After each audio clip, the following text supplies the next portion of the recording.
நாளைக்கான வீடியோவில் என்ன நடக்குன்னு சொல்லிட்டு பார்க்கலாம். வீடியோக்குள்ளே போகிறதுக்கு முன்னாடி நம்ம சேனலை லைக் அண்ட் சப்ஸ்கிரைப் பண்ணிவிட்டு சப்போர்ட் பண்ணுங்கள். வீடியோவை ஸ்டார்டிங்லேருந்து எண்டு வரைக்கும் ஸ்கிப் பண்ணாமல் கடைசி வரைக்கும் பாருங்கள். ஏன்னா இதுதான் வந்துட்டு இந்த சீரியலோட லாஸ்ட் எபிசோடுன்னு கூட சொல்லலாம். ஆனால் பயங்கர என்டர்டைன்மெண்ட்டு ஃபன்னாக இருந்துச்சு, ஹார்ட் பிரேக்கிங்காக கூட இருந்துச்சு. ராகினிக்கு ஒரேடியாக சமாதி கட்டிட்டாங்க, பயங்கர சூப்பராக இருந்துச்சுங்க. ஃபஸ்ட்டு சீனில் வந்துட்டு செலிப்ரேட் பண்ணுறதுக்காக எல்லோரும் வெயிட் பண்ணிகிட்டு இருக்கா. அந்த இடத்துக்கு வந்துட்டு ராகினி ஹேமாவை நைஸாக கொண்டு வர்றாங்க. ஹேமா வந்துட்டு ஒரு மாதிரி அந்த போதை எடுத்துக்கிட்டா ஒரு மயக்கத்தில் இருப்பாங்களே அதே மாதிரி வந்துட்டு அப்படியே மண்டையை அப்படின்னு சாய்ச்சிக்கிட்டு இருக்க. அந்த திக்கம் வந்துட்டு ராகினி கண்காமிக்க அவனோட செட் பண்ணி வச்சுருந்தாங்களா அந்த ஆள், அவன் வந்துட்டு ஜூஸில் எல்லாருக்கும் மயக்க மருந்து கலந்துட்டு இருக்காங்க.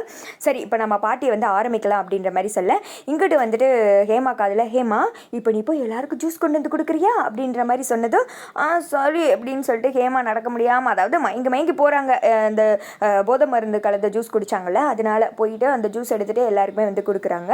கொடுத்ததும் இன்னும் கொஞ்ச நேரத்தில் நீங்கள் எல்லாம் எங்கே போக போகிறீங்க பாருங்கள் அப்படின்னு சொல்லிட்டு விறுவிறுன்னு வந்து தனியாக போலீஸ் கிட்ட தான் வந்துட்டு கால் பண்ணுறாங்க.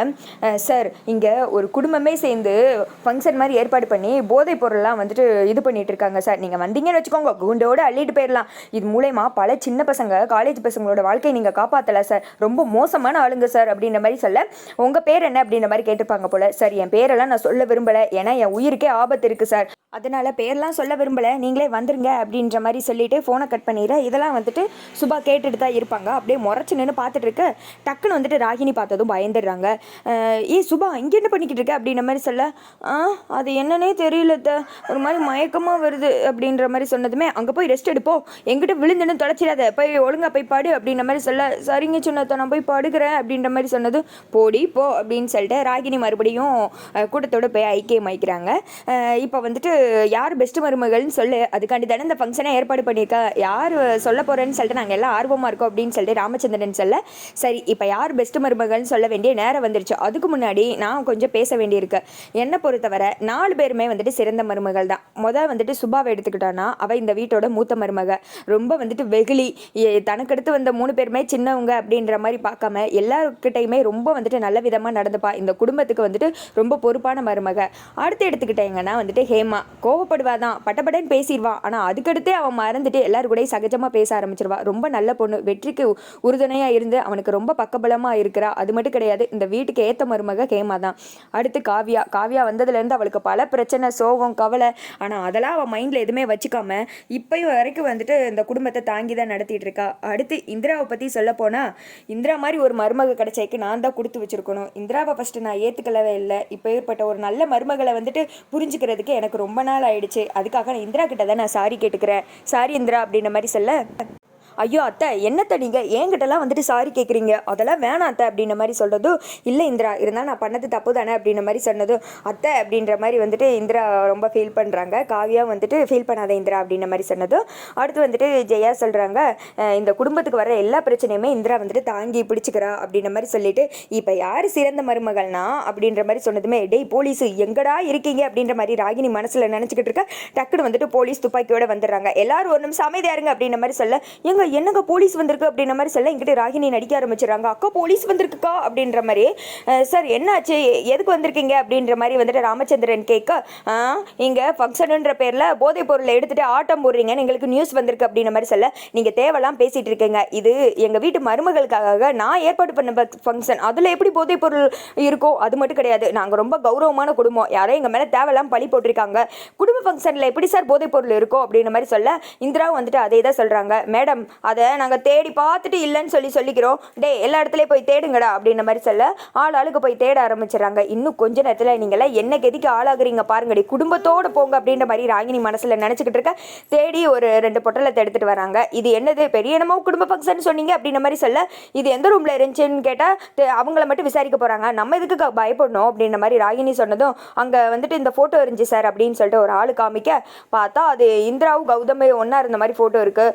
ஐயோ, என் ரூமில் இருக்க வாய்ப்பே கிடையாது அத்தா, என்னத்தை இது, எனக்கு இதை பற்றி ஒன்றுமே தெரியாது அப்படின்ற மாதிரி சொல்ல, இந்திரா மேடம் நீங்களே இதை பண்ணலாமா அப்படின்ற மாதிரி சொன்னது, சார் இவளை பிடிச்சி ஜெயிலில் போடுங்க சார், இவன் மேலே எனக்கு ஆல்ரெடி டவுட் இருந்துச்சு தான், ஆனால் இவ இப்போ ஏற்பட்ட பொண்ணு நான் எதிர்பார்க்கவே இல்லை, ரொம்ப மோசமானவ சார், இவளை வெளியிலே விடாதீங்க, இந்த நிற்கிற ஆளுகளே இவளுகளும் கூட்டுக்கலவாணி தான், இந்த குடும்பத்தோட மருமகள்களே வந்துட்டு சரி கிடையாது, எல்லாரையும் பிடிச்சி ஜெயிலில் போடுங்க அப்படின்ற மாதிரி நாகினி சொல்லிக்கிட்டு இருக்க. அந்த போலீஸ்காரங்க வந்துட்டு அரெஸ்ட் பண்ணுங்க அப்படின்ற மாதிரி சொன்னது விலங்க கொண்டு வந்து இந்திரா முன்னாடி நீட்டா ராகினி நக்கலாக சிரிக்கிறாங்க. டக்குன்னு அந்த விலங்கு வந்துட்டு ராகினி பக்கம் திரும்பிடுது. அரெஸ்ட் பண்ணுங்க, கை நீட்டுங்க அப்படின்ற மாதிரி சொல்ல, சார் நான் என்ன பண்ணேன், எதுக்கு தேவையில்லாமல் என்ன அரெஸ்ட் பண்ணுறீங்க அப்படின்ற மாதிரி ராகினி கேட்க, தப்பு யார் பண்ணாங்களோ அவங்கள தானே சின்னத்தை அரெஸ்ட் பண்ணணும், அதைத்தான் அவர் சரியாக தான் பண்ணுறாரு அப்படின்ற மாதிரி சொல்ல, இந்திரா அப்படின்னு சொல்லிட்டு ராகினி வந்துட்டு முறைக்கிறாங்க. உடனே இந்த பக்கம் எல்லாருமே வந்துட்டு சிரிக்க ஆரம்பிச்சிடுறாங்க. ஹேமா சொல்கிறாங்க, என்ன சின்னத்தை இன்னும் உங்களுக்கு புரியலையா, உங்கள் சாயை வெளுத்து போச்சு, அது மட்டும் இல்லை நீங்கள் என் ரூமுக்கு வந்தது, எனக்கு ஜூஸ் கொடுத்தது, அதில் போதைப் பொருள் கடந்துருந்துச்சுன்னு தெரிஞ்சது, என்ன எல்லாருக்கும் ஜூஸ் கொடுக்க சொன்னது எல்லாமே எனக்கு தெரியும், இதெல்லாம் இந்திராவோட ஸ்கிரிப்ட் தான் அப்படின்ற மாதிரி சொல்ல ராகினி வந்துட்டு திருன்னு முழிக்கிறாங்க. ஜெயா வந்துட்டு, அட சைலன்ஸ் அணியனே, நீ தான் எல்லா வேலையும் பார்த்ததா அப்படின்னு சொல்லிட்டு ஏன்டி இப்படிலாம் பண்ண, உனக்காக நான் வந்துட்டு எப்படிலாம் வீட்டில் சப்போர்ட் பண்ணி பேசியிருப்பேன், என் குடும்பத்துக்கு எதிராகவே இப்படி பண்ணிட்டு ஏன் இப்படி பண்ண அப்படின்னு கேட்க, இதுக்கெல்லாம் காரணம் நீ தான், உன்னால தான் என் வாழ்க்கை கெட்டு போச்சு, நான் விரும்பினவனோட நான் சந்தோஷமாக வாழ்ந்திருப்பேன், அதை விட்டுட்டு என் வாழ்க்கை கெடுத்தல அப்படின்ற மாதிரி சொல்ல, எத்தனை தடவை உன் வாழ்க்கை பற்றி உங்ககிட்ட பேசியிருப்பேன், அப்போல்லாம் வேணாம் உன் கூட இருந்துக்கிறேன்னு சொல்லிட்டு ஏன்டி இப்படி பண்ண அப்படின்ற மாதிரி சொல்ல, இவளை பிடிச்சிட்டு ஜெயிலில் போடுங்க சரி வேணாம் அப்படின்ற மாதிரி சொல்ல ராகினியை அரெஸ்ட் பண்ணி கொண்டு போயிடுறாங்க. ஜெயா சோகமாக உட்காந்து அழுதுட்டு இருக்காங்க. அந்த இடத்துக்கு சுபா வந்துட்டு அப்படியே மயக்கம் போட்ட மாதிரியே வர்றாங்க. எல்லாரும் என்ன பண்ணுறீங்க அப்படின்ற மாதிரி கேட்க பயங்கரமாக எல்லாரும் சிரிக்க ஆரம்பிச்சிடறாங்க. ஏன்னா ராகினியவே அரெஸ்ட் பண்ணிட்டு போனதுக்கப்புறம் முடிச்சு போன கல்யாணத்துக்கு எதுக்குடா மேலே வாசிக்கிறீங்க அப்படின்ற மாதிரி வெற்றி சொல்கிறாரு. உங்களை நான் இன்னைக்கு நடிக்க சொன்னால் நாளைக்கு வரைக்கும் நடிச்சிட்டு இருப்பீங்க போல அப்படின்ற மாதிரி சொல்ல, என்ன சொல்கிறீங்க அப்படின்ற மாதிரி கேட்கவும் ராகினியத்தை அரெஸ்ட் பண்ணியே கொண்டு போயிட்டாங்க அப்படின்ற மாதிரி சொன்னது. அப்படியா, நான் போய் வேமா வரலான்னு தான் தூங்குனேன், அசதியாக இருந்ததுனால அப்படியே படுத்து தூங்கிட்டேன் அப்படின்ற மாதிரி சொல்ல ஜெயாவும் சிரிச்சிடுறாங்க. அப்பாடா ஜெயாவே சிரிக்க வச்சுட்டேன், ஜெயா இப்போயாவது சொல்லு ஜெயா நம்ம இது பெஸ்ட் மருமக யார் அப்படின்ற மாதிரி சொல்ல, நான் ஆல்ரெடி சொன்னதான் இவங்க 4 பேருமே பெஸ்ட் மருமக தான், ஆனால் அதில் கொஞ்சம் ஸ்பெஷல் இந்திரா, நம்ம குடும்பத்துக்கு வர எல்லா பிரச்சனையும் தாங்கி நிப்பாட்டியிருக்கா அப்படின்ற மாதிரி சொல்ல எல்லாரும் கிளாப் பண்ணுறாங்க. இந்திராக்கு அந்த செயினை போட்டு வர 2 பேரும் ஹக் பண்ணிக்கிறாங்க. அடுத்து சுபம் போட்டு சீரியலை முடிச்சிடுறாங்க. யாரில் அந்த சீரியலை மிஸ் பண்ணுறீங்கன்னு கமெண்ட் பண்ணுங்க.